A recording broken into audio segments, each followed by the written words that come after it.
तारीख रातों के सन्नाटे में जब सहराए अरब की रेत पर ठंडी हवाएं चलती थीं, तो मक्का का शहर सोया नहीं होता था, बल्कि एक अजीब कश्मकश और दास्तानों की लहरों में डूबा होता था।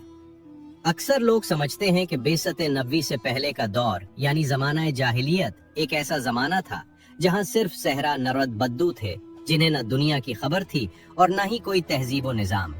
मगर सच्चाई इससे बिल्कुल मुख्तलिफ और कहीं ज्यादा हैरानकुन थी।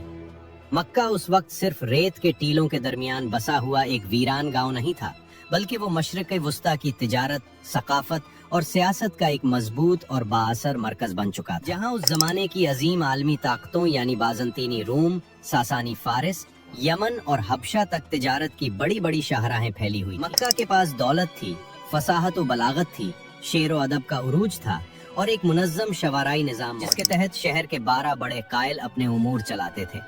लेकिन इस तमाम ज़ाहिरी तरक्की और चमक दमक के बावजूद इस मुआशरे को कुरान और नबी करीम सल्लल्लाहु अलैहि वसल्लम ने जाहिलियत का मुआशरा करार दिया। जाहिलियत दरअसल बेइल्मी या नाखानदगी का नाम नहीं थी, बल्कि ये एक ऐसी हालत और कैफियत का नाम थी जहां इंसान इल्म और दौलत के बावजूद वही इलाही की हिदायत से कट जाता है। जब हाकिमियत हक की नहीं बल्कि ताकत की बन जाती है, जब इंसान अपने खालिक के साथ तराशीदा पत्थरों और अपनी ख्वाहिशात को शरीक ठहराने लगता है, और जब दिल इस कदर सख्त हो जाते हैं कि मजलूम की आह और मासूम की पुकार किसी के ज़मीर को नहीं झंझोड़ती। हज़रत उमर बिन खत्ताब रजी अल्लाह अन्हु अक्सर फरमाया करते थे कि जो शख्स जाहिलियत की तारीकी को नहीं पहचानता, वो इस्लाम के नूर और उसकी कीमत को सही मानों में नहीं समझ सकता।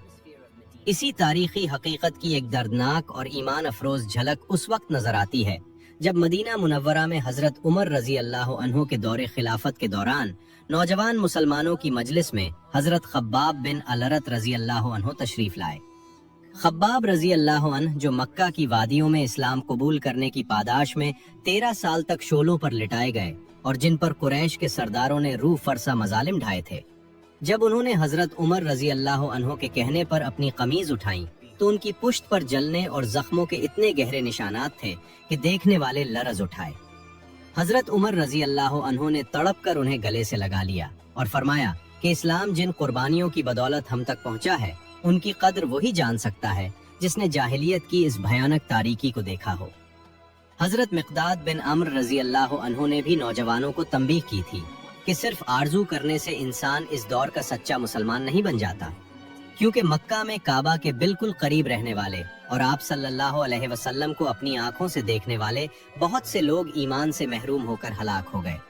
लिहाजा हकीकी फजीलत इस बात में है कि इंसान हक को पहचाने और दुनियावी मफादात के सामने न झुके। अगर मक्का के माशी और जोग्राफियाई हालात पर नजर डाली जाए तो ये तकरीबन 10,000 नफूस पर मुश्तमिल एक आफताब ज़दा शहर था,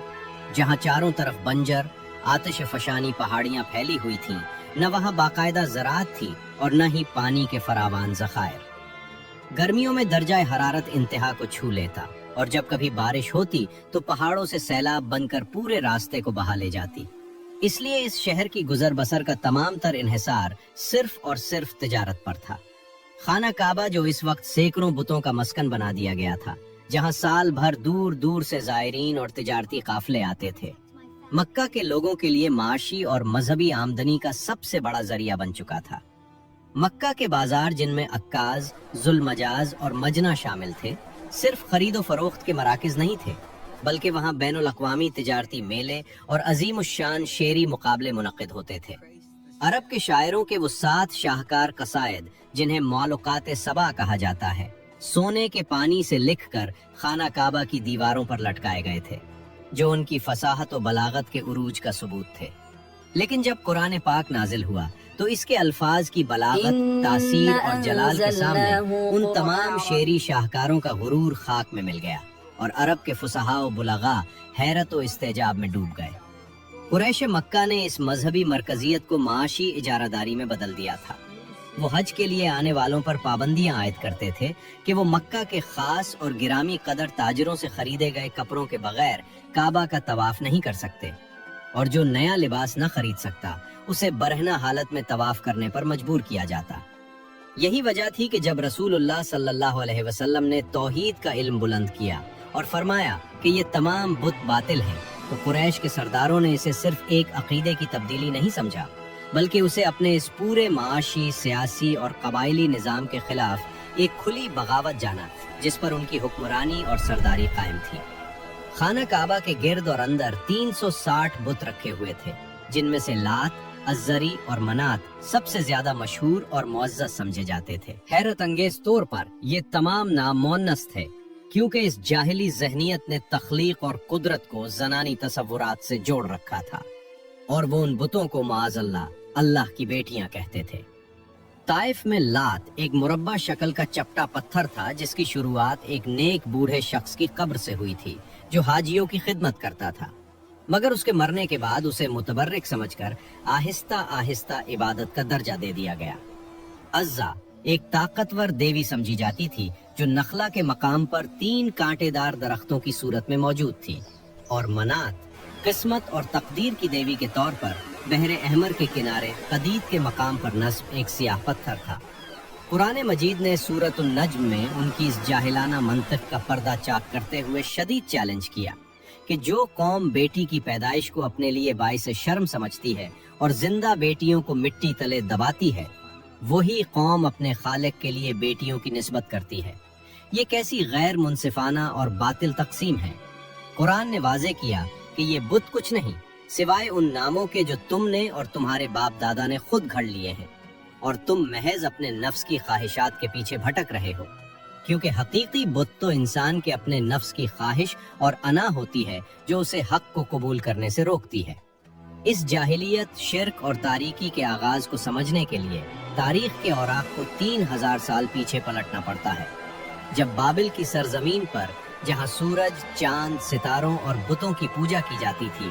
हजरत इब्राहीम अलैहिस्सलाम ने तौहीद का परचम उठाया। जब आपने अपने कौम के बुतों को कुल्हाड़े से तोड़ दिया और बड़े बुत के गले में कुल्हाड़ा लटकाकर उनकी अक्लों को ललकारा, तो नमरूद और उसकी कौम ने आपको एक बहुत बड़ी दहकती हुई आग में फेंक दिया। मगर अल्लाह ताला के हुक्म से वो आग हजरत इब्राहीम अलैहिस्सलाम के लिए गुलो गुलजार बन गई।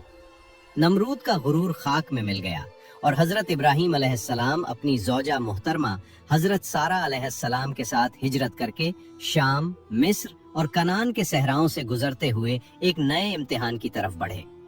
जब हजरत हाजरा अलैहिस्सलाम के बत्न मुबारक से हजरत इस्माइल अलैहिस्सलाम की विलादत हुई, तो रब्बे करीम का हुक्म आया कि उस शेरखार बच्चे और उसकी माँ को अरब की एक इंतहाई बंजर, बेआबो गयाह और वीरान वादी में छोड़ आए। हजरत इब्राहीम अलैहिस्सलाम ने तामील हुक्म में अपने जिगर गोशे को उस वादी में छोड़ दिया।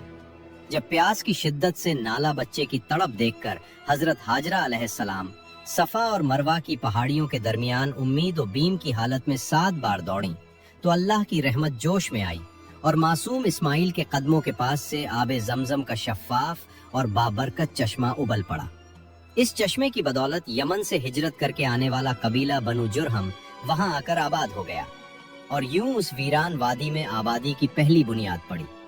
हजरत इस्माइल अलैहिस्सलाम ने इसी कबीले में परवरिश पाई, उनसे अरबी जबान सीखी, उनमें शादी की, और उन्हीं की नस्ल से अदनानी अरब वजूद में आए जो इब्राहिमी खून के अमीन बने। इसी वादी में बाद में 2 अजीम वाक़यात पेश आए। अव्वल, हजरत इस्माइल अलैहिस्सलाम की कुर्बानी का इम्तिहान, जहां बाप और बेटा दोनों रज़ाए इलाही के सामने झुक गए और अल्लाह ताला ने जन्नत से दुम्बा भेजकर इस कुर्बानी को सुन्नत इब्राहिमी बना दिया। दुव्वम, खाना काबा की तामीर नौ, जिसकी बुनियादों को हजरत इब्राहीम और हजरत इस्माइल अलैहिस्सलाम ने उठाया और दुनिया भर के इंसानों को हज की दावत दी। मगर वक्त गुजरने के साथ साथ बनु जुरहम ने काबा के अखलाकी व मजहबी कुद्स को पामाल करना शुरू कर दिया।